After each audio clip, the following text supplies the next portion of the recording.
By the way, I probably have like an hour, like hour and 15. I don't have an eternity. Yeah.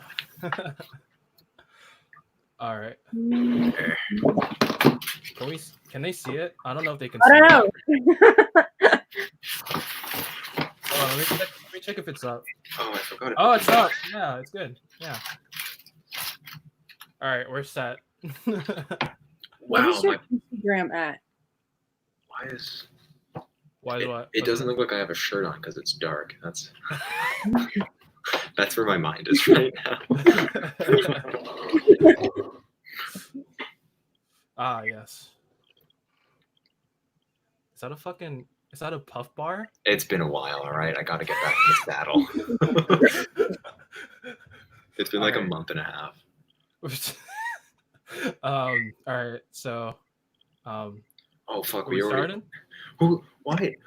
Regina, what are you talking? Like, god damn it, we haven't even started it in 30. It's already you and Finn better kiss before or I'll get angry. Oh, all of them want us to kiss Finn, so we'll kiss at the end, okay? At the end? Yeah, at the end. Right. We gotta make him go all the way through. All right. So do you want to start? I don't care. Yeah. You have the mic, so fuck, it's the other way. You look more official, so I think we should. I mean, I don't know what you want me to say. I mean, I'm the anarchist. I like anarchism. Anarchism is pretty cool. What about you, Finn? I'm Finn. I'm not an anarchist. Marxism's pretty cool. And down there is our very nice moderator, that liberal girl. Nah, fuck her. I hate her. Liberal. Well, we don't have to talk about it. Just use her name. Okay. All right. It's cool. All right. So, where do we want to start, Finn? Where do we start? Do we jump right in? Like, well, I mean, because I know some anarchists don't go with the labor theory of value and all of that. So where are you?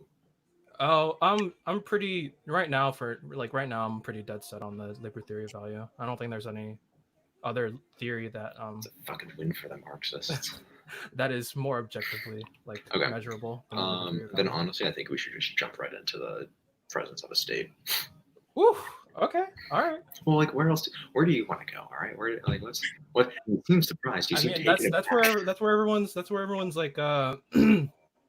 wants to talk about the state. How do we view the state? I'll take it away, I guess, since I think everyone knows your position. So for at least a transition, I see a proletariat state as a necessary, and ultimately I see it as the most successful mode of implementation when it comes to Marxist or Leninist or any kind of those values. And sort of the way I look at it is, even if we look at it with the 20th century, that's when Marxism and sort of radical left politics became sort of the center front, and it wasn't because of anarchist philosophies and the Murray Bookchins and all of that. It was because of these sort of major states. It was because of the proletarian states that were able to take control. The reason why there was major left-wing movements in Europe and in Asia were because ultimately of the proletarian state in Russia.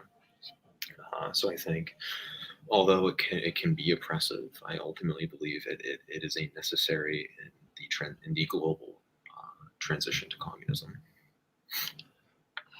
Okay, so I guess where I stand on the state is that I view the state as an inherently oppressive institution, in which that no matter who rules the state, basically the dynamics will still be there regardless of who rules the state, whether it's the proletarian or whether it's the bourgeois. Doesn't matter, because ultimately whoever becomes a part of that ruling elite will have material interests that diverge from the proletariat. Alrighty. And we can see that for example, like the USSR, you use the USSR as like an example of like as an example of the dictatorship of the proletariat, right? I do. Yeah. So I guess my criticisms of the USSR, right, is that at least in the USSR, workers' control, right, was undermined from the get-go by the state. Despite worker-controlled revolution being uh, worker-controlled institutions being present throughout the revolution, um, Lenin instead chose top-down control, and pretty much just undermined all the revolutionary organizations that the proletariat set up. Okay. So I mean, I guess if we're gonna, go with the Soviet Union, I'll sort of defend that first. If you read much of the people who traveled throughout the Soviet Union, the idea that it was just this sort of top-down totalitarian regime is historically, from the people who encountered it, not true. And even if that were to be the case, it was wildly successful within, amongst the working class of the Russian of the surrounding areas people. But if you go around and you sort of read works from early Soviet era type things, a lot of it is built upon, worker control and worker democracy. Stalin even admitted that the collectivization of labor wouldn't be possible without general public support. And a lot of the things that we hear about in terms of like Kulak execution was done at a localized level. It was very rarely done from a nationalized level. So I think ultimately what is discounted here is just because there is a state, it does not necessarily mean it is unpopular amongst the working class. And ultimately, that's what the Soviet Union's government proved to be. It proved to be wildly popular with the government or with the people of the Soviet Union. So if ultimately what we care about is the workers' opinions, we should take their opinions, no matter what your philosophy is.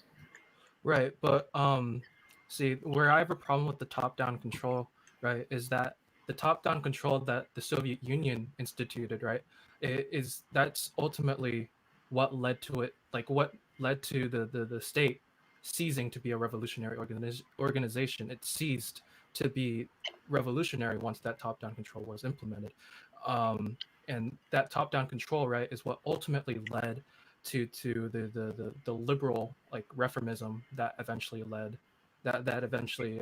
became apparent in like the 80s and 90s with Gorbachev and all that. Right. I mean, ultimately Gorbachev, but most communists disagreed with him and his rule. And even still, the mode of the communist government per se is not to be revolutionary once they gain power. Once you sort of obtain sort of that level of power over the means of production, it doesn't need to be a revolutionary one anymore. It can gradually reform its way into it. But if we start talking about the after effects of the Soviet Union and the implementation of their government, the 20th century saw some of the most revolutions really the world has ever seen for one given time period, and they were all seemingly in favor of leftist politics. Right. What you saw in Vietnam, what you saw in China, these were all sort of carryovers, I guess, of the Bolshevik Revolution, and these are just effects that anarchist societies have not been able to have. Like they haven't been able to espouse it throughout. It hasn't been able to move out into the international world. So I don't necessarily disagree with anarchism as a philosophy, and even as a praxis, I don't necessarily think anarchism has been that bad. I just don't think it is capable of achieving the goals that we all want as communists. And since people think I'm a fucking floating head, I'm gonna get some fucking Okay, I guess I'll wait for him to come back and then I'll respond, I guess. Like, all right. Fuck, if that's all you can focus on. You did look like Okay, I get it. Yeah, Right? yeah, he looked like a floating head. He was just I didn't think the I didn't headphone. think that was going to be the Beheaded. All right, whatever. Moving on. Fuck, I forgot what I was gonna say. Okay. I guess in terms of anarchism not being able to like move past like any sort of meaningful like like small territory, you're absolutely correct, 100%. But I think it's just because the the material conditions have just not arrived for that for such like a big social revolution to be like possible. So I mean, fuck. uh, so basically, what uh shit, I can't fucking think. Uh, so so I think ultimately, um, the the the fucking Yes. god damn, I got Of fucking course. think. Why didn't I think of that? Why didn't I think of that? It's so futile. The motherfucking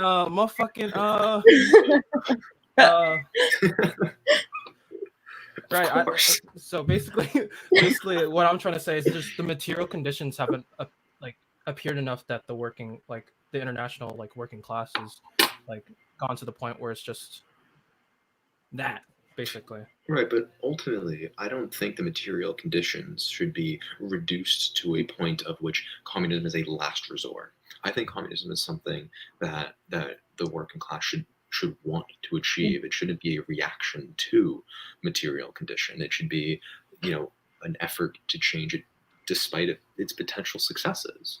Yeah, right. No, I So agree. if we're admitting here that the material conditions are not developed to a point at which anarchism is feasible, then ultimately it cannot be an internationalist thing of which we all want. So what I'm advocating for is a system that can be implemented in the current material condition, really in any country. But I don't think we should have to, sit around and wait for the material conditions to develop to a point of which anarchism is feasible. And if like, where would you put that point? Like, where is that point? Well, I would sort of put I don't know, I mean like there's no really specific point we can put that to, but in terms of the social revolution, right, which is ultimately what changes what is ultimately the goal of anarchism, right, is to have a social revolution that basically has an upheaval of like institutions and basically radically changes society, maybe for the better. But I think in terms of where I don't think anyone can really pinpoint like where when a social revolution can be appropriate. But we do see uh, we are starting to see like the end stages of capitalism, right? Where people are just resorting to more and more uh, extreme ideologies, right? And that's I think that's probably where I would pinpoint maybe the start of it at least.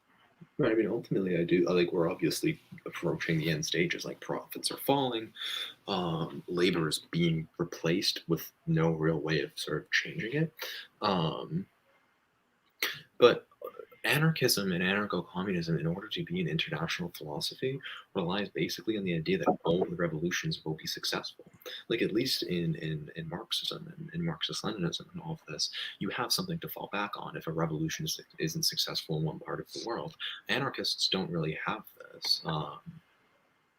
And there hasn't really been an anarchist sort of society that has been able to protect itself against sort of foes. I guess like the EZLN hasn't really been challenged, very seriously at least. But for Catalonia, for example, although it wasn't a failure of the economy, we should take into consideration national defense and the ability to defend our own economic systems. In the Soviet Union, in China, these are some of the most, they were some of the most militaristically advanced similar countries we'd ever seen. The Soviet Union was a military powerhouse. So we should have to take into account the ability to defend itself against sort of external foes, though it shouldn't necessarily be the only critique of it. But even still, the anarchist governments in, let's say, Spain or in Catalonia, they didn't fully collectivize labor. The governor of the time, they were still the Republican governor. and everything was organized by the by the anarchists. But the idea that it was a fully anarchist society is not fully true. I mean, it was vast majority, but even still, when we look at like Macedonia, for example, they were never fully able to get rid of labor vouchers. They were never fully able to progress into that anarcho-communist stage because Well, of it's the because, well, Go.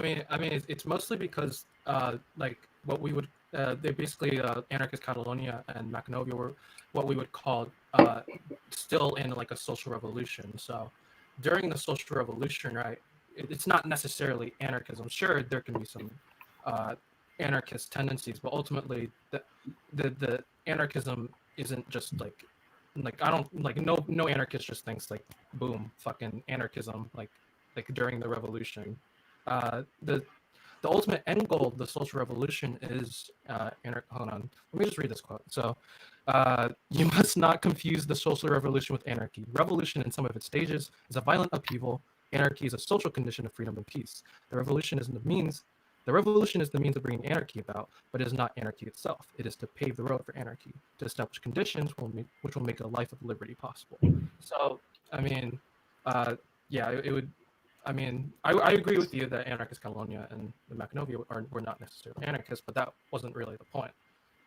It was the end goal was always anarchism. It's just they weren't. They were still in the type of conditions that they were really permitted to be. Right, but even like once we let's, and this is just sort of a theory question from your own approach because there have been different answers. Let's say that there is a fully anarchist society. What is ultimately stopping people from using, sort of new current or their own forms of currency? Like, what is ultimately stopping that without a transitional phase? And the dictatorship of the proletariat is not necessarily socialism. Well, When I no, say yeah, I know, because Karl Marx never made the distinction between socialism and communism. He actually used them yeah, interchangeably. I'm not saying that the dictatorship of the proletariat is, and Lenin even said that they were far from completing the transition from capitalism to socialism. But I think once you implement social planning and all of these things, I think that is what the dictatorship of the proletariat is, and we've been able to show that the dictatorship of the proletariat is economically successful. Like the successes economically of the Soviet Union have really only been projected, since McCarthyism and we tried to scare people away from communism. Before then, and even in the circles of American government, the Soviet economy was something to be worried about. They were very much scared that it was going to overtake the United States. So I think ultimately, if we're trying to achieve A, material conditions needed for communism, and B, just sort of the maximum amount of equality in the current state, we need to accept, a transitional period. We can't just jump into it or jump into the social revolution. We need some sort of push into it. Um, yeah, let's see. I mean, obviously, I would disagree with that, because ultimately, like the dictatorship, the basically having a dictatorship with proletariat, right? Having basically the state represent the workers is ultimately contradictory in and of itself because what I think at least is that uh, there can't really be a state that can represent the majority of the working class. It's just impossible. You can't have that, and ultimately the the um the state, right, um the dictatorship of the proletariat, right, ultimately has has like a form of minority rule over the majority because the proletariat who rule over that the DOTP, right, Mhm.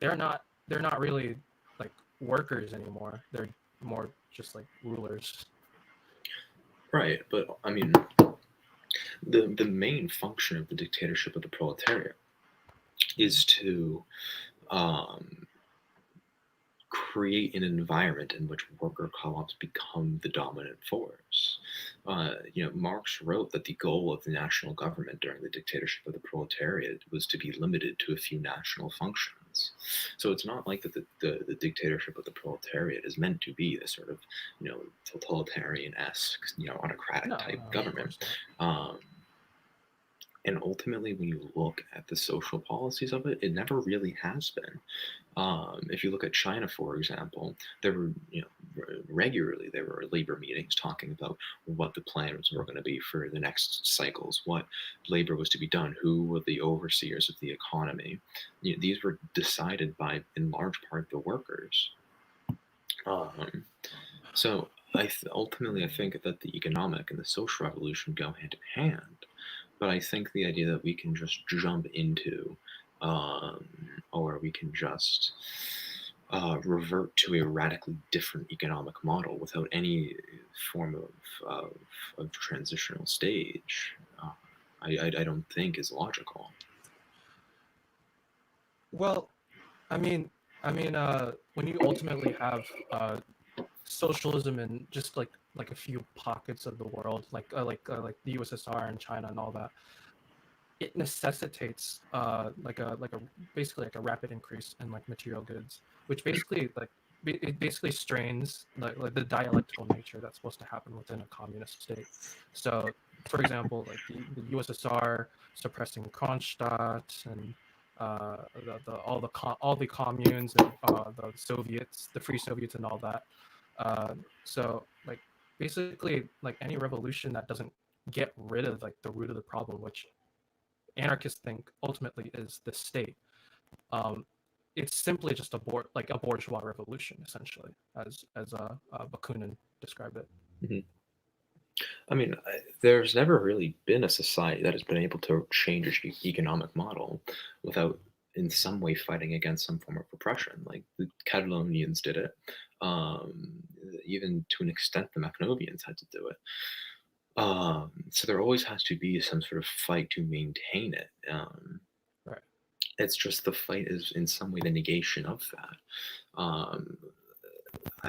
The way I sort of view it is that once the Bolsheviks took power, that was the workers taking power. That was the will of the worker, victoring over the Tsar. In the same way, Mao taking power was the will of the, like, it wasn't just like Lenin rose to power by himself. He had millions of Russians fighting with him, and it wasn't like Mao took power by himself. He also had millions upon millions of Chinese fighting with him. So this idea that these rulers didn't represent what people wanted is not, in a historical sense, true. And I think as a necessity, we need some form of leader to bring in the material conditions required, because old people are not, in large part, able to change the economic model simply by themselves. It's not something that's really capable of happening. And even still, like if you look at the economy of China and the economy of the Soviet Union, it wasn't just the state saying this is this, this is that. It was in large part the workers deciding what the plans were going to be, and the government just implementing them. Like the workers like had massive public meetings and had massive worker meetings to decide who was going to lead the production process, who was going to be the overseer, and if they weren't sort of living up to what they needed to do, they were disposed, and if if they were, they'd be kept in. But there was regular questioning. There was regular sort of inquiring into what they've actually done to help the working class, what they want to do in the future. So I think evidently the will of the people, and especially the working people, was expressed in such environments.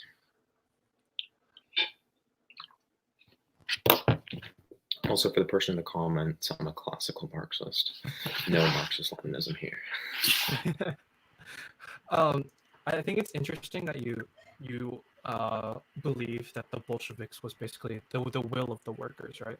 Do you think like the Bolsheviks were like do you think the Bolsheviks had like popular support? Or? I mean, they certainly weren't the majority, but you can't win a revolution by just marching up to government. You need some sort of backing. And even still, like even after the collapse of the Soviet Union, it remains significantly popular. Like it remains Right. very popular amongst especially working class people. Um, so I mean, just the issue that I had, that I have with the USSR, right, is that they didn't really have like any real representation. So from what I've read, workers didn't have rights to assemblies. They didn't. In the revolution, for example, the first Congress of the Soviets, there were 109 delegates, and then 5 months later, there was another Congress with 649. So there was like a decrease of like 40% during a revolutionary movement, basically.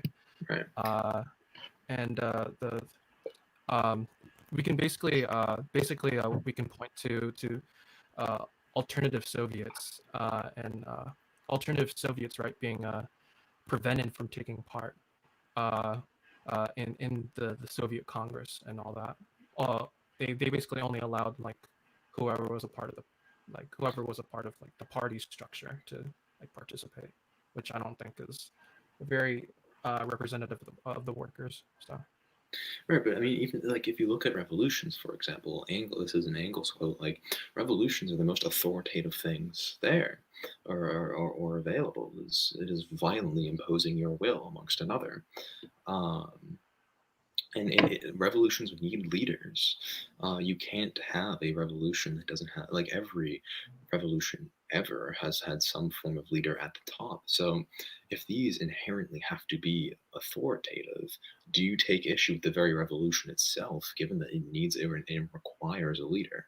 Like, is that also inherently um, a, a an oppressive movement, or is it only when it is in the form of the state?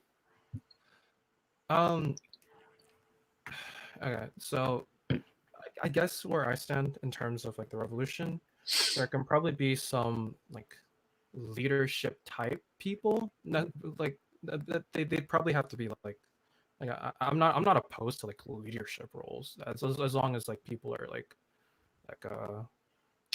like elected or whatever. I don't really mind, but it's just when these people take charge without really anyone like, hey, who's this guy, basically.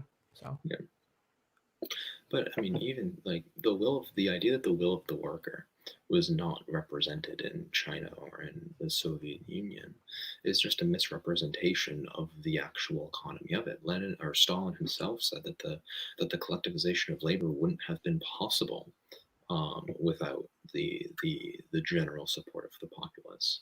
And that's something that Stalin did. He collectivized labor. The farms and the land was was from then on basically owned by the worker, and they had, government overseers, but these were always questioned. They would be removed if they weren't doing their job correctly. Um, so the the worker was basically priority number one for all of the governments that we talk about. Um, so when we talk about like forced collectivization, for example, that's going to have to happen no matter what, because there's always going to be people who disagree with anarcho-communism or disagree with the social revolution, and all this are parts of the social revolution. And there's always going to have to be the enforcing of will. Um, but when you look at the policies of the Soviet Union, for example, the ones that followed Marx were wildly successful and wildly popular. um I mean, the problem that I have with I mean, undoubtedly the collectivization led to great economic strides in the USSR, right? But ultimately, the USSR, um, through collectivization, rather than maximizing uh, leisure, they maximized labor. Basically, just they basically replicated the same economic dynamics as like Western capitalist countries, uh, instead of trying to uh, make it so the proletariat had uh, basically like didn't feel alienated from their labor, they did the exact opposite of it, instead chasing like production targets and surpluses and all that. Right, but I mean, even still, the Soviet Union was one of the first governments ever to put in mandatory vacations. You know, every Russian was guaranteed, at the very least, even during their economic time, 2 weeks of just straight sort of, you know, traveling or vacation. These are guarantees that not everyone gets in, you know, the capitalist countries. And these were leisures that the Bolsheviks shouldn't have wanted, or shouldn't have been able to support, because of the period of transition they were in. Um, so the idea that the Soviets were only chasing production only seems to be true because of what they were able to produce. But the average working day, for example, was significantly shorter than it was in America. So I think when we look at sort of the policies enacted by Lenin and enacted by, as much as I hate to say it, Stalin, there were successes for the average worker, and there were more successes than failures. Right. But I just feel like the see, because we can see like the USSR ultimately, rather than revolutionizing the workplace, right? They just rather than getting rid of the dynamics of like the capitalist like workplace, they simply replaced it. And so it's, instead of like the capitalists, it was the state who managed and owned capital. They still had to work for wages and had to meet quotas and all that. So Right, but that's the goal of a proletarian. The goal of the proletarian dictatorship is not to enact socialism immediately. The state is the method of which you achieve it.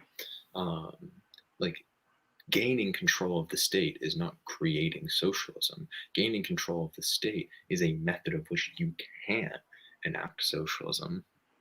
And ultimately, I think the Soviet Union was I mean, it was the closest we ever got in some sort of national scale to a communist society. Like, people's standard of livings were still significantly higher, despite them not necessarily earning the highest wages. And, you know, things were afforded to them. You know, free public transportation, one of the best in the world in terms of where it was at the time. You know, just for an example, and despite not really needing to go and buy food, there was radically improved material condition for the implementation of the next step. The closest thing we've had to ANCOM society is essentially a war-torn or mismanaged society that existed either under the protection of a proletariat state or in a state of war. yeah, so, I mean, I don't really necessarily agree with the USSR being the closest we had to a communist society. I don't think that's true at all, because the USSR never moved past its like state capitalist phase, basically. And what was it? I mean, they never. I mean, like I said, they never really moved past like the like commodity production and uh, uh, abolishing wages, or instituting workers' control over really any significant part of the economy. Yeah, but I mean, by the same token, Macedonia never progressed past its social revolution, and neither did Catalonia. It was never able to. The only difference is that the Soviet Union went from the new economic principles to the collectivization of labor. It went from having no public transportation to having completely free public transportation. So there were strides made for the progression of the state.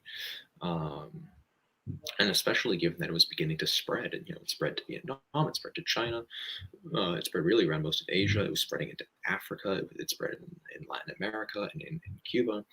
So it became an international movement.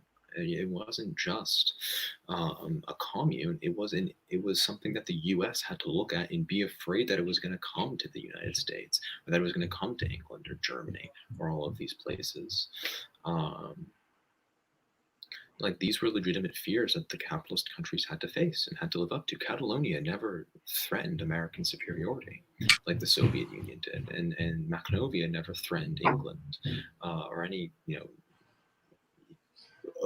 bourgeois state like the Soviet Union and China did. These were, they were able to shake the very foundations to the point where it resulted in America needing to do decades of slander against communism to make sure it doesn't happen again.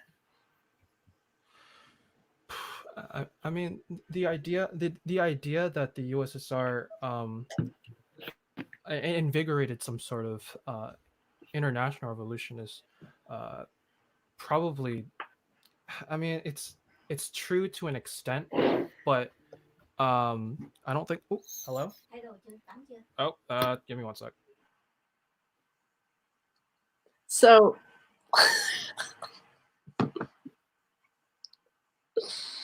It's a flash drive. clearly. All right, I'm good. What was that about, Andy? Andy, did you get in trouble? No, I'm good. Okay, I'll have to close my curtains. I'm not leaving. In a second. Wait, can you just clarify that you're not actually like a neolib? No, I literally am not a liberal. I was when I started TikTok, but I'm literally not anymore. And I can't like change my username because I have ABK and I don't know what to do. And I saw that in the comments. What do you mean? The fucking liberal hype house was able to. I know you're the leftist. You're leftist. Yeah, I don't know. I don't know what I am. That's why I'm here. I'm learning. So. All right, no one cares. Andy, what were you saying? Oh, I was basically just gonna say that we need to approach the revolution basically. Is he cutting out for anyone else? Oh.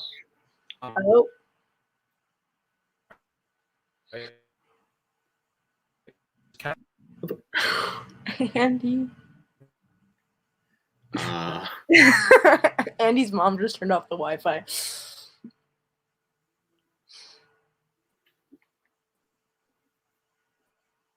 While we wait for Andy, I guess. Right. Well. Andy, turn off your camera. Andy, no one has any idea what you're saying. Andy,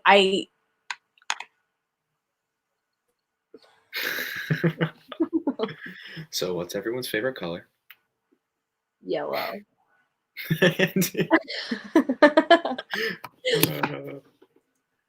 Okie dokie. Wait, hold on. Andy. Oh god. I fucking hate. I really hate fucking whatever this is, StreamYard, because it fucking. Oh, there we go. Yay! We didn't get it. Literally repeat everything you said. I literally lagged out. I don't know. That was so. Yeah, weird. We could tell. Basically, what I was gonna say is, we need to approach the revolution, in its totality, right? Because ultimately, having socialism in one country, like a revolution in one country, or whatever, I think is undialectical, because capitalism is international. It's interconnected. We need to basically have a revolution that is approached in a totality. So, but that's what the Soviet Union was able to do. They were able to open Asia and open Africa and open Latin America and Central America and the fucking Caribbean to this. All Catalonia was able to do was keep it into its section of Spain, and all Macedonia is not. I mean, I would argue that the USSR just atomized the problem. It didn't necessarily address the problem as a whole. So, I mean, it certainly got people talking about it. Like, even in the But Yeah, even but in the that's not the United same. States, there was a spike in socialist interests.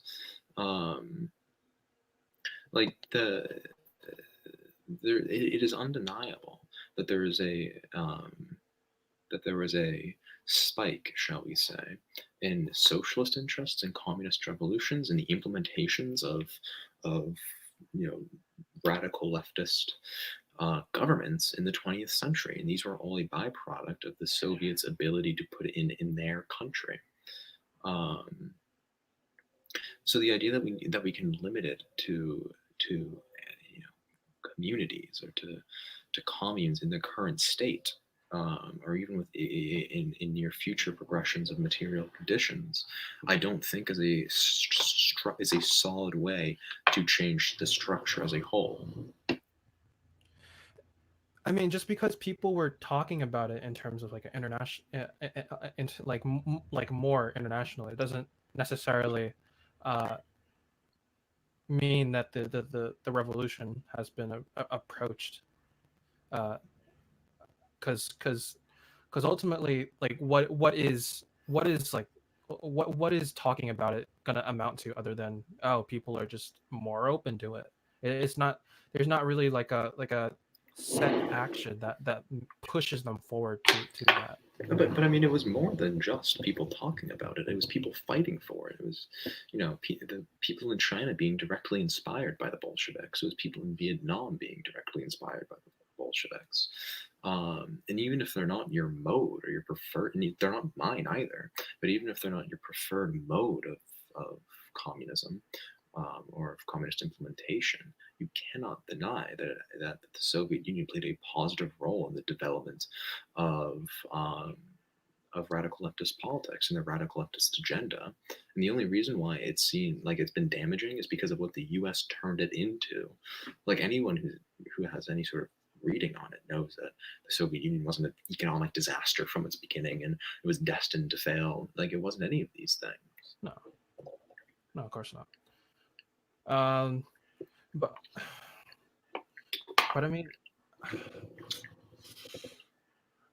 I guess where I stand on it is ultimately that no matter how red no matter how like no matter how committed they were to socialism or pushing communism, uh, if you have a state, like no matter how democratic it is, it ultimately doesn't give people like what they want.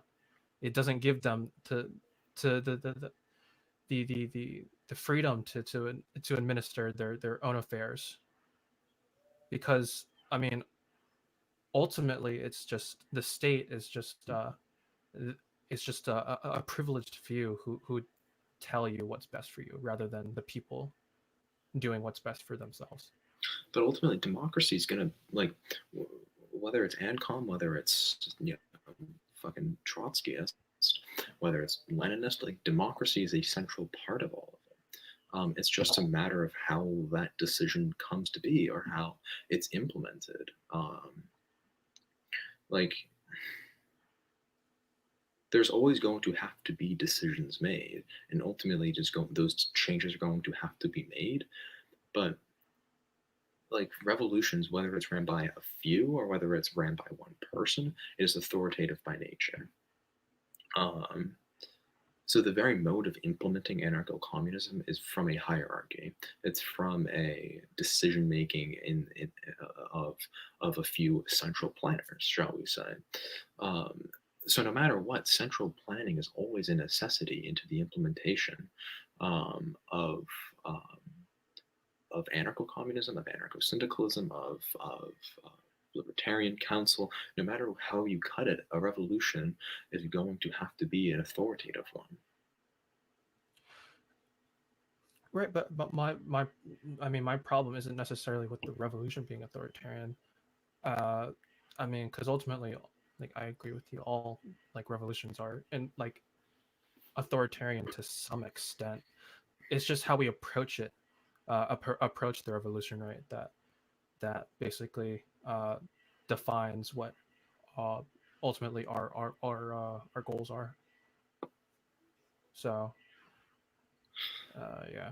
But then the issue is not necessarily with authority itself. Like if you agree that, shall we say, that the revolution is going to have to be authoritative and there's going to have to be central planning, it's I use authoritative in the sense that it is one class imposing its will on the other, basically the proletariat imposing its will on the bourgeois, right? That's how I basically use the term. Not necessarily that it's just like a whole bunch of central planners just deciding what's best for them. right. And even so, like if we look at, for example, people in the comments are bringing up decentralization. There's never really been a time decentralization has led to worker cooperatives. Decentralized economies have always led to heavy privatization, and like we can't. It's not that we can't trust, but it's that we can't ensure that there isn't going going to be a decentralized effort will just lead to what we have now. There's no sort of way of showing that. Even still, like if we go back, fucking hundreds of thousands of years to the agrarian revolution, the agricultural revolution, it went from everything being held in private to essentially everything being held by the person who simply had the most access to it. So there's no way to ensure that things are commonly held if we run everything based off a decentralized platform. I mean, if you don't, if you don't have like enough, like if there's no authority to like, basically protect like private ownership, there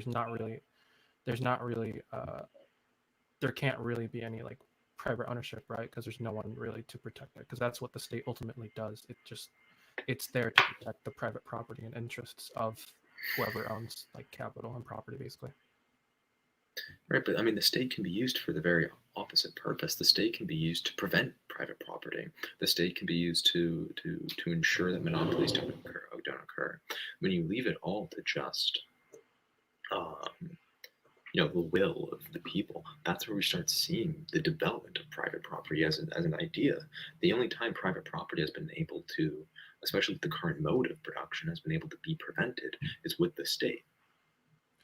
That's not necessarily true. I mean, if we decentralize it to the point where property is up to the will of the people, right? No one's really gonna like fucking decide, hey, this one person's gonna own that one fucking thing. Like they're all like nobody's gonna know. Like if we what's my point? Yeah, if ultimately if the people, right, if the decision if the ownership of property, right, is decentralized to the people, ultimately we will see we will see property being like owned in common. We will see that fully realized. I don't think that's possible with a state. Right, but it's like at the very least with the state we can prevent private property from even being an idea. We can prevent profit. We can all of these things that we think that as a Marxist or as a communist that needs to be done can be implemented with the state, with the consent of the working class. Like these are people that. But no state has managed. No localized level. Yeah, but no state has managed to do that yet. Not especially not Marxist-Leninist states. No Marxist-Leninist state, like past or present, has ever basically gotten rid of that profit motive of property. But we've been able to collectivize labor to a point at which it was possible. The only thing really preventing it was the need of demand, or the need of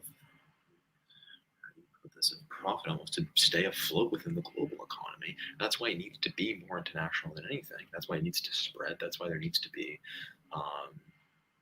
and that's what Marxist-Leninism and what's being in the comments, like that's what tankies have been good at. Tankies have been very good at spreading the revolution, and in a way that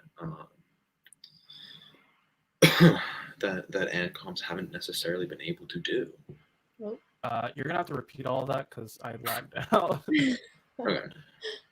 Yeah. Basically, the tankies have been able to make the movement much more international than the anarchists has ever been able to do. Like the idea that we just implement anarcho-communism or have a social revolution is just not international enough. It is just not capable of expanding out. This is why we need some form of a state. This is why we need allocation of resources. This is why we need centralized planning, because it is capable of not only keeping up with the national economy, but it's capable of spreading the ideology. And ultimately, economically, it's been successful in it.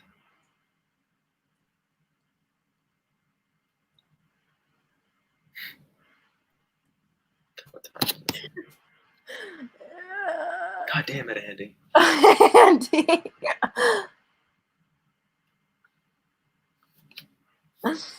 Also, to the people saying that I'm bored, I'm taking like, the political quiz, by the way, if anybody wants to. The thing I just want to put out, like especially to the people watching, is I'm not against ANCOM. Like I don't have an issue with it. I'm not one of those tankies who like violently repress anarcho-communism. Welcome back. And if I were alive in the 19th century, like late 1800s, 1900s, I'd probably be an ANCOM.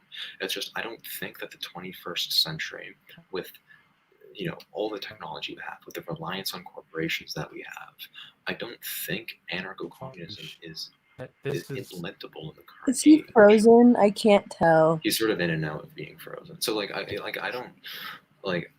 not against ANCOMs. I don't even think ANCOMs are necessarily wrong. It's just I don't think it is feasible in the current state. I lagged out for like half of that, but I can address your last point Okay. in terms of anarchism not being as feasible as Marxism. So I guess where I stand, I think in terms of the first world, right? I think we're in like a lot better position to implement like anarchism and like decentralized structures, like worker councils and fucking federations and all that. Like we're in a good spot because like we can basically we basically already have like automation and shit in like a lot of like the first world countries. It's just a matter of who controls the automation. But I guess where I can kind of concede is where when it comes to like third world countries and all that, because I do think there needs to be some kind of centralization in those countries in order for their in order for their material conditions to be like appropriate enough for them to start even transitioning into socialism. Okay. So, but then if we can accept that, if we accept that communism is an international philosophy and has to be, but anarcho-communism by very material condition isn't implementable in the third world, we can't just discount them. We can't just keep them out of this. We need to put everyone into mind. And ultimately, if centralization and Marxism and even more classical Marxism can bring each country into a stage that we need to, that should be the approach we take. It shouldn't be the one where we can put it into the first world, but for the third world we have to wait around, because that's just gonna create divisions within it. That's gonna cause pandemonium basically. But at the same time, it's been shown that we can't have centralized states just existing within capitalism as well, because they've, especially in the third world, because they've for the most part always been screwed over. They've always had embargoes and funded coups and all of this, so we need to take an international approach to this. We need to take an approach that can work for the first and the third world.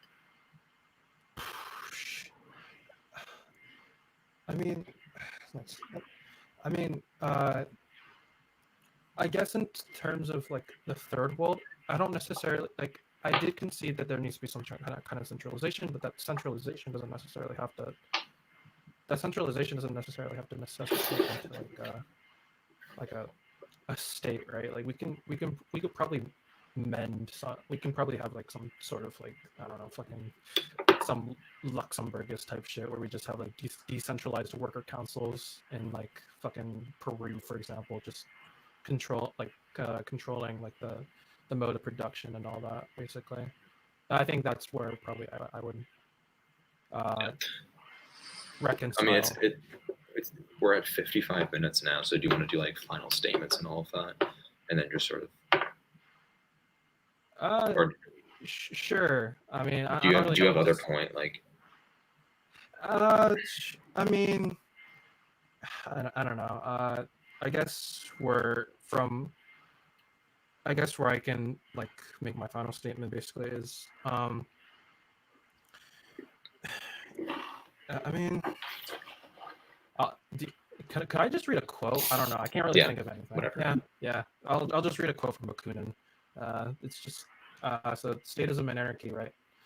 By Bakunin. So we must respect the scientists for their merits and achievements, but in order to prevent them from corrupting their own from their own high moral and intellectual standards, they should be granted no special privileges and no rights other than those possessed by everyone. For example, the liberty to express their convictions, thought, and knowledge. Neither they nor any other special group should be given power over others. He who is given power will inevitably become an oppressor and exploiter of society. Oh. That's okay. I mean, I guess I'll just sort of end it on I'll reiterate. If I were alive at an earlier point of material condition, I'd be an ANCOM. I would agree with you. I'd agree with all of these things, but I think ultimately we need to look at A, will of the people, and B, what are the actual opinions of it amongst the proletariat.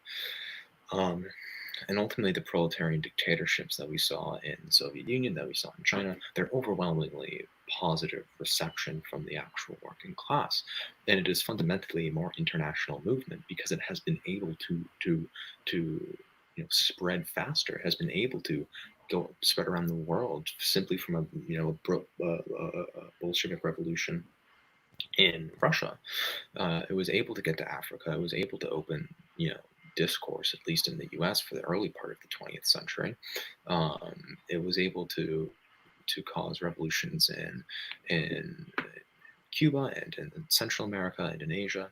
And ultimately, even when we look at the communes, most of them had their, or trace their lineage back to the Soviet Union in their style, in their mode, shall we say, of implementation. Like the Soviet Union and their proletarian dictatorship is fundamentally the most effective way of spreading the ideology that basically we both share. And that's around my shtick. Yeah. Hey, Ashley, you had questions, so I literally don't understand anything about communism. Good shit. Now, good shit. Now I learned. I heard. You learned a lot more from Finn than you did me. I did terribly. Not true. You learn. You learn by debating, just like I learned from listening. But I literally I don't know if I have questions. I just took the political compass test. That's it. Did you get above -5 in terms of Yes, I sent it to you. Oh, you did? I did, yeah. Because last time I took it, Andy, I'll send it to you. So last time I took it, Oh shit! I know. Wait. Let me see. Wait, I said it's not is it based? No, don't get me fucking wrong. No way. But how did I? Yeah, that's good. I took it 2 weeks. No, I took it literally last week when I was on the phone with you, Finn. Right? Not bad. Wait, so is the first one the most recent one, or is the second one? The I don't know. Did you save it? Because I can't see now. Here, do it. Which one? The one on the the one on the left is the more recent one. Okay, all right. Yeah, it's a start. I'm sure everyone in the Discord will be happy with how this debate went down, and I think yeah, I got crushed, and then you. You didn't get crushed. I mean, it was even. I don't know. I didn't think it was that. I mean, I didn't think anybody got like destroyed. It was like it. I mean, it was definitely better than like fucking. So, why do you think the state should own everything? Like, it was better than that. Like, yeah, no, I don't, because I mean, I know my shit. I mean, Yeah. it's not like I'm just gonna be like the state bad. I mean, it kind of ended up like that a little bit, not really. I mean, like, I mean, I've that's also been ultimately reading theory longer. Like, that's just. Yeah. No, it's so shit because you're like younger than me. You're like 3 years younger than me. Wait, right? Andy, how old are you? 19. Oh, I Yeah. didn't know that. Wait, you're old. Not Yeah, I am old. but Yeah. Finn's 16, I'm 19, and he's read more theory than I have. I mean, I've read quite a bit of theory, but it's not like I've read as much as Finn.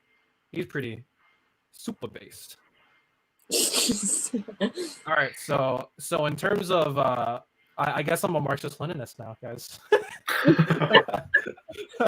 No, I'm kidding. No. I don't know. I'll probably I mean, I could probably concede to some points that you made. I mean, it's not like you were like completely wrong. It's not like I completely disagree with like what you've put forth. I just don't necessarily think a state is the best solution. I can feel the ANCOMs currently just fucking imploding. Well, why are all tankies white and male? That's just not what. That's just not true. Doug's in the chat right now. Doug's literally black. Doug's what?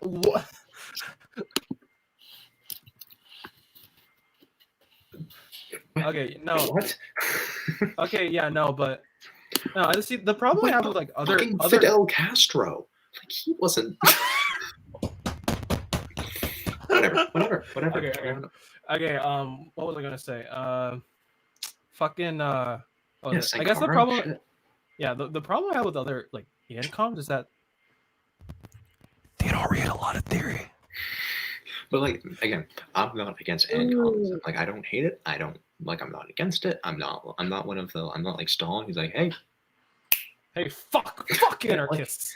I'm not like that. Like I'm open to it. I like hearing it. I've read some shit on it. Like I just don't think now. Like fuck it. Even if we go into a fucking Great Depression, maybe, who knows, fucking maybe. But I think given how everything, like our reliance on corporations and sort of class complacency right now, I think we need a transition.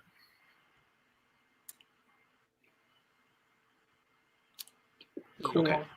So, all right, do we want to do Q&A or do we just want to end it? We can do Q&A. All right, Q&A. Here we go, boys.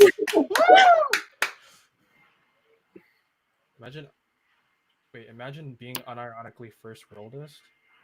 When did I wait? What? What? I think it was something about the comment. I don't know. Yeah, I think. Well, I think it's referring to my comment about how anarchism is more viable in the first world, but that's not really being first worldist. That's just being like realistic. I don't know. Do I get food? Do I get food? Hey, I don't know. Q&A, come on. How many people are really good questions, you guys? I keep it up. Fucking big brain shit. I want to be in a cage. Imagine being a man and that's also like 11. So maybe I'll join the leftist hype house stream again. Are they live right now? Yeah, I was with. I don't know if they're still alive. Oh, I was with them for a bit. Oh yeah, the Zoom call, right? Oh, I think I have finally a question. Have you read State and Revolution? I have read State and Revolution. I have not read State and Revolution yet. Is it a good read? It is. I like because like they're all smart. Like that's the thing. They're all like fucking smart guys. Yeah, people keep saying like, "Oh, read State and Revolution and you'll stop being an anarchist." But I highly doubt that. I guarantee you, I'm gonna read State and Revolution and be kind of disappointed. No, like it didn't push me all the way.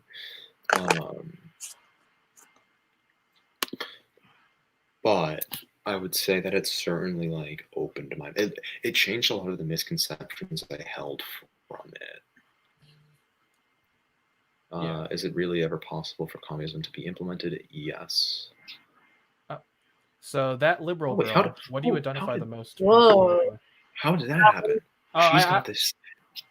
Yeah, how we do can. do that? That's I just click on the comments. Yeah, Oh, I don't think we can do it because we're not the host. yeah. I can do it because I'm the host. So Ashley, what do you identify with? Oh wait, you know what we forgot to the do? most? Oh, What? love him. Look at fuck. Oh, of course, Venya's comment here.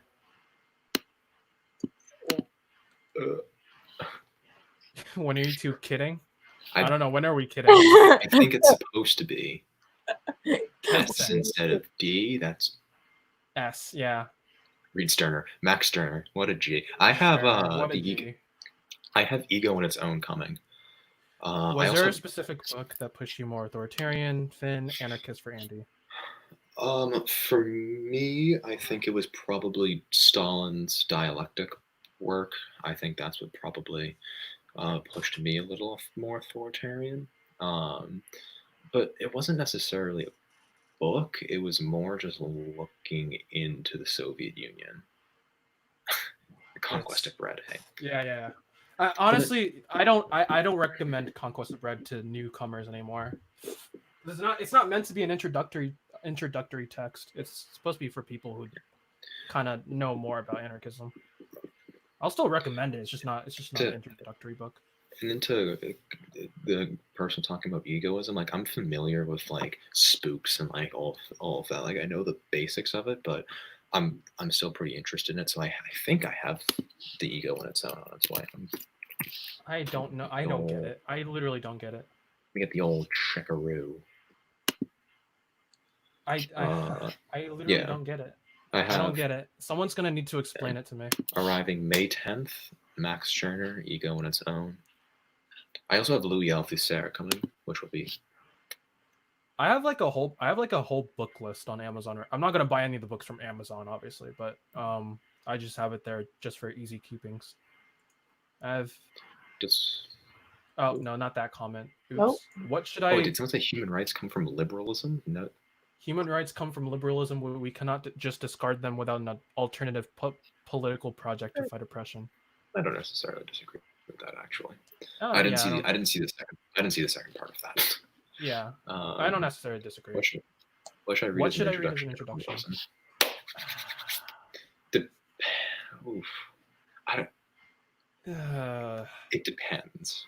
Like it depends on how focused. Like, are you more into the idea of communism just being for a better world, or are you for it like because you think it is like a legitimate scientific analysis? Like, I would say critique of the Gotha program. Yeah, critique the Gotha program is pretty good.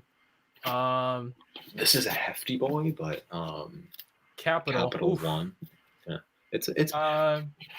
But don't dive right into Capital. Watch like almost like YouTube introductions. Like the like some of them are really good. What else do I have? If people, I mean, if the person who's asking is like, I don't know, I give them like a mix between, so just so they aren't like getting like a too much of a bias. Yeah. Also, a reader in Marxist philosophy is really good. Marxist literature. And what else do I have? Honestly, for like a Marxist textbook, oh god, this shit is based. Political Economy by John Eaton. It's a goodie. I give people like a mix between like Marxist and like anarchist literature, just so they're not like, oh, this anarchist just giving me anarchist literature. No, it's like just pick whatever fucking side you like. I don't fucking give a shit. The anarchist literature that I recommend now, what is it? There was like a few like anarchist pamphlets that I give as like introductions. Let's see. Fucking what was it? Fucking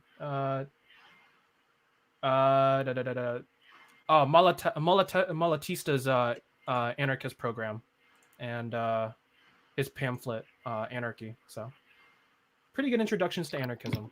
Yeah. When are you kissing?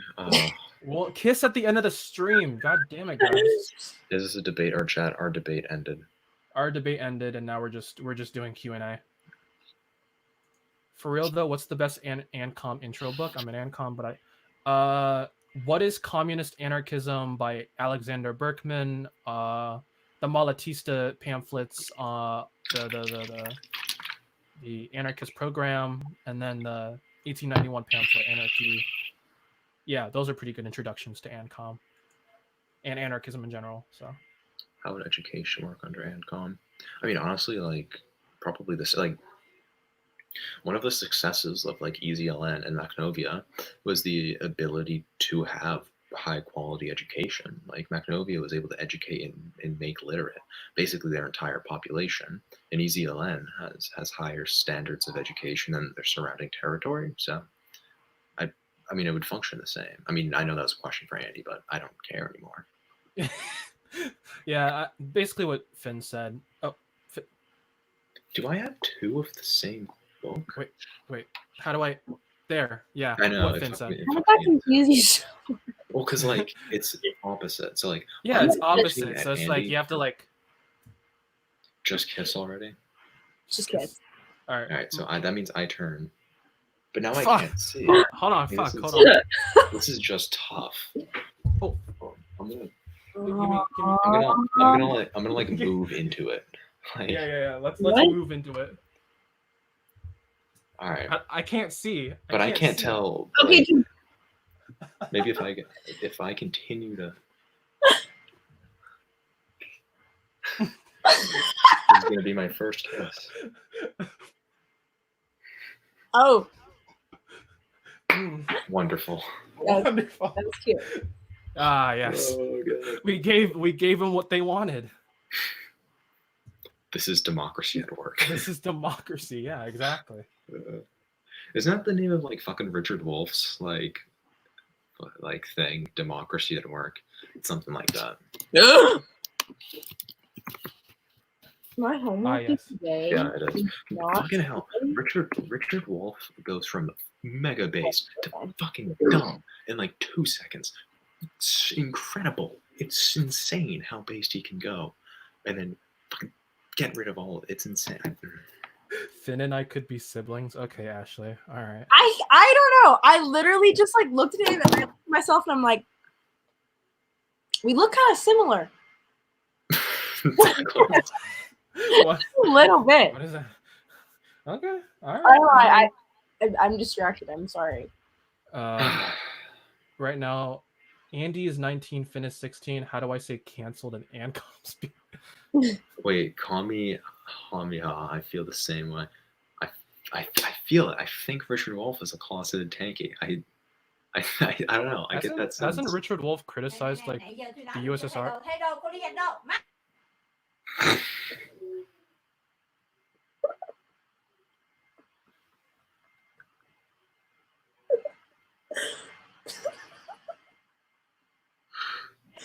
I will be right back.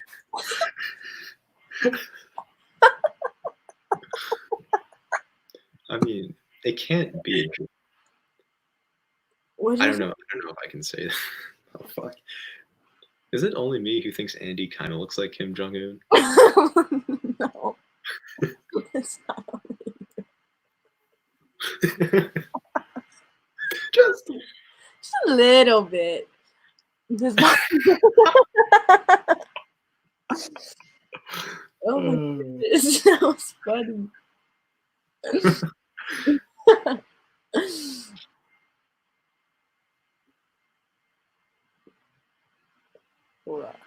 no, I feel the same. I think Richard Wolff holds back. I think he does. But like, if he came out supporting the Soviet Union, fuck, that's the end of his. It's not that bad. It's just it's a roast. It's a hey, whatever. No, it's just pointing out something. That's nothing bad. Whatever. I don't care. Fucking Oh, cancel welcome culture. back. Somebody said I look like Kim Jong Un. I did. That was me. Why? How? Is it just? It's just because I'm Asian. Fuck. Racism. Canceled. You're canceled. You're getting canceled. You're getting canceled like I got canceled. Yes, I look exactly like Brad Pitt, as we are both Caucasian males. Canceled. I am Timothy Chalamet, actually, as it turns out. Yeah, you're Timothy Chalamet. I didn't know who Got he. Someone got mad at me because I mispronounced his name. How did you say his name? I think I didn't put the proper like fucking French bullshit on it. I was just like That's... Timothy Chalamet or something like that. Okay, Yeah. Gotcha. Soon the CHH will just be Yasmin, Faith, and Claire. There's a lot of roasts you could give me. I'm not gonna. You can figure them out by yourself, but I'm not insulting the French. I would never disrespect the nationality of Jean-Paul Sartre like that. Never. I would never. I'm French. Do we have any more questions, or we're at an hour 15? We could go for another 15 if you want. Yeah, fine. Let's do another 5-10. 5-10, yeah. Cool. Surprisingly, we have still 40 people in here. What the fuck? Don't you have anything to do? Like me? No, the 40 people. Oh, the 40 people. I mean, couldn't we just put the same on us? Like, what are we doing? We got nothing better to do? Yeah. No. I mean, I literally don't. I literally don't. Yeah. Yeah. I probably should be studying for. Who won? Finn did. I will concede to that point. Sartre and Simone. I mean, yeah, but oh, I feel yeah. like By the way, every 20th. Everyone, the Discord link to the new YouTube channel is in the description. That's the one I own now. I don't own the CHH Discord anymore. Time to stretch out.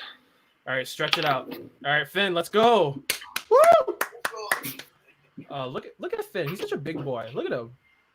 Oh my gosh. Yeah, he's 6'4". He's taller than I am. Whole foot taller than me. Oh wow. Yeah, he's taller than I am. So. Why did I think Finn would be like 5'10"? A lot of people think that. Yeah, he doesn't look like the type to be really tall, but he is. He doesn't. Welcome back. There is no way to be flexible, 6'4" and thin. You can't. It doesn't work. Like, I can't. Do you want to see like? Can you kind of? I can. This is the extent of me being able to like bend over. Oh my. Bro. That's it. Finn's a shooting guard's height. True. I have no flexibility. Hey Finn, do you want to start? Do you want to just like start transitioning your debates with right-wing people to here, and then we can do those? Probably. Yeah, let's do it. I mean, I'm better at debating right-wing people anyways because they're fucking stupid. They're just dumb. They're just dumb. They're just dumb. They'll just be like, "Why do you want the state to control everything, huh?" Oh, Venezuela. What about Venezuela? Huh? Got him. Damn, Venezuela. The Nazis were socialists. Got them. Oh god! Can someone tag that Republican girl and like get her to debate us? Get her to debate us, please. Julian was supposed to debate her, and then like I don't know what happened. I mean, barring everything that happened within the account. Finn, do you play soccer? I do. I do play soccer. Yeah. Fun Tyler, fact about me. Tyler's supposed to debate her, and then she just never happened. She went away. said she got banned. She said she got banned from like posting. And she said, "I'll debate you when I." Yeah, I'll debate you when I get my posting privileges back. And then when she got her posting privileges back, and then she never contacted us again. No. Also, no. Fuck. I'm not lifting. That's fucking no. No. Imagine Finn being thick and having muscles. I can't imagine. I feel like it wouldn't work. I feel like my proportions like no, it match. just wouldn't. It would just be weird. Yeah. Yeah. My economics teacher would not admit the shortcomings of capitalism. Well, no, I mean, no economic teacher does that. No. I literally I had I was talking to my economics professor about like communism, and he was just like, well, that's why we have a mixed economy. So the state does some stuff, and then the free market does other The stuff. hand of the free market. The invisible hand. God damn it. Fuck, I can't get the webcam out. Suck. Oh shit, I'm going to college soon. Fuck me. Yeah, no. Huh. I'm already That's, in college, so. Finn has Joe Rogan. Finn is actually super thick under all I those can only clothes. wish. Communism is when government. Yeah, this was my history teacher's critique of Marxism. I didn't even fucking bother stepping in. It forces everyone to be the same. That was it. They didn't expand on it. Just everyone's the same. You know communism. Yes. Karl Marx famously said, "Communism is when everyone's the same." My personal favorite quote. Not even anarchists thinks everyone's the same. Literally, no one thinks that because it's fucking Nobody stupid. thinks everyone's the same. Like, oh fuck me. Communism is when communism is when I can't get my hair. Yeah, and read The Giver. No, did I show you that comment? I don't think. Wait, did you? I don't know. So no, someone literally commented, "Read The Giver." I'm not even kidding. Someone literally. That's a new one. I think you said that as a joke. Nope, I literally got that comment.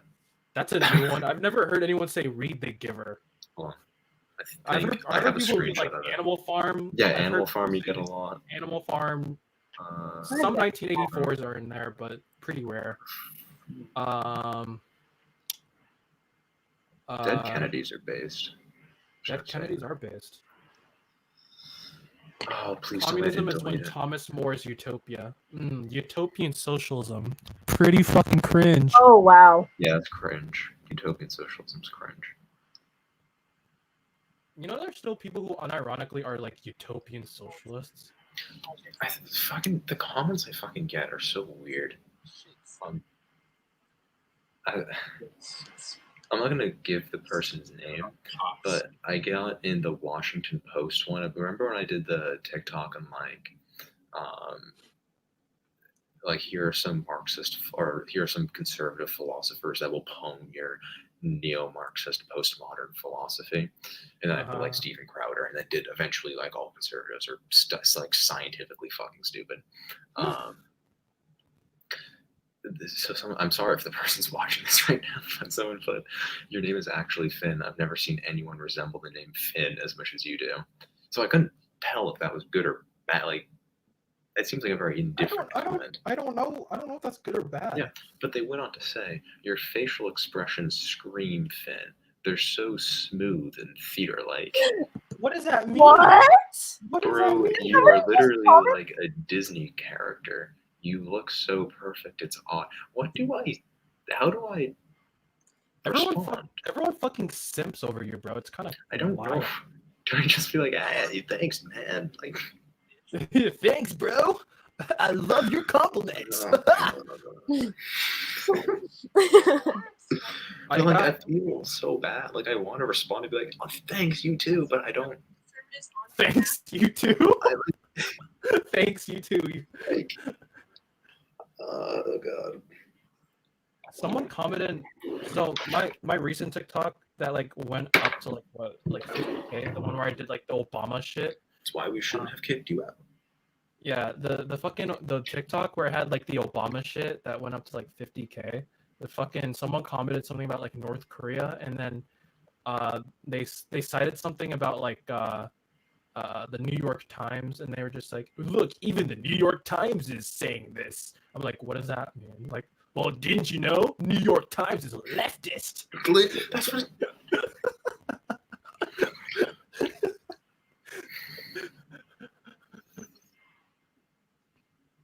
No, the worst one I got was that communism is actually a movement for bankers. I don't know. pineapple lemonade. I'm trying it. It's pretty good. I don't mind it. The other one I have. Communism is when bankers. Nifty. Pineapple lemonade is good. I recommend it.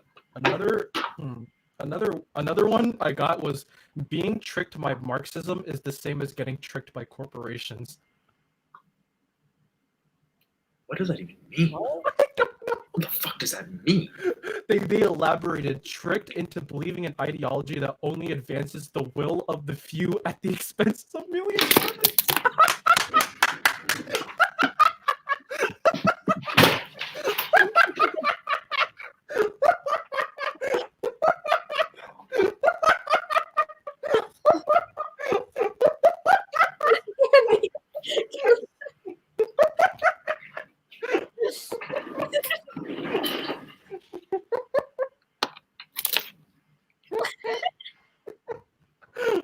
Jeez.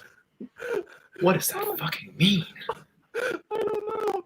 I responded. I was just like, Marxist dialectic is like the exact opposite of what you just said. Communism is when bankers trick you into hating and wanting to kill them. I responded with like, Marxist dialectic is like the exact opposite of what you just said, and then he said, yes, that's how they fool everyone. The Soviets thought the same thing until they faced the reality. Jesus Christ. Oh my God. That's such a boomer comment. It's like, I know. Soviets thought they had it all good until they woke up and smelled the coffee. Like, shit. Oh, I mean, I guess so, but do you know that that fucking, what was it, the conservative Chloe? oh no, I don't even stop. Oh, I had an Instagram debate with her, you did. and like it's bad. It's bad. She didn't know anything. Of course you didn't. All right, it's an hour and 25 minutes. I'm gonna see if Hold on. You think Hold on. Oh fucking hold on, let me pull it up, because I was like, she basically, it ended up being like, you know how you like when you debate people and then you're not really like debating them, you're more just like teaching them. Yeah. That's I mean, basically that's what usually happened. That's basically what happened. She was like, bruh, I know the difference between Marxist communism and whatever the hell kind of communism other countries have tried. Who you now?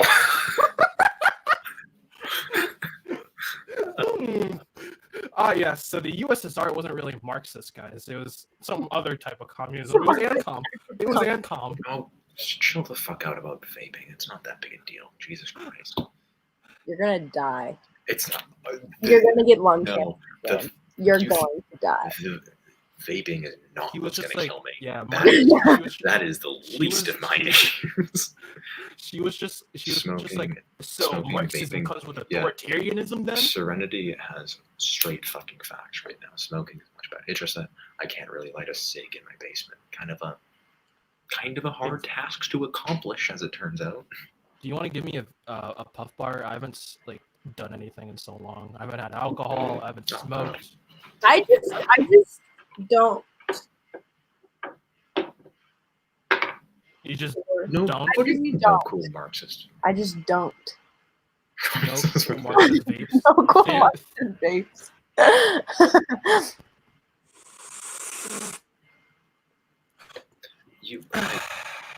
The thing is, like, I get these things for like $10. Fucking pens are expensive. All right, not important. All right, yeah, you're right. I don't want to snitch now. All right. Anyways, she was just like, what was it like? So Marxism is inherently authoritarian. I had to explain, like, no, the dictatorship of the proletariat does not necessarily have to be authoritarian. And then she just started asking. Yeah, she just started asking. Like, saying Marx was a statist is as wrong as saying as Marx was a laissez-faire. Even I don't think Marx was a statist. Even I don't think Marx was a statist. It's so ahistorical. It's literally so ahistorical. All right, we're an hour and 30 minutes in. You want to move this to Discord so more people can get their input in. All right. Actually, do you have a Discord? I'm gonna leave the studio. I don't think so. Damn, you should get some. You should get Discord. Well, I like know what it is. I had it like Oh, well, Finn left. I had it like Oh, once. now you're not pixelated. I'm not.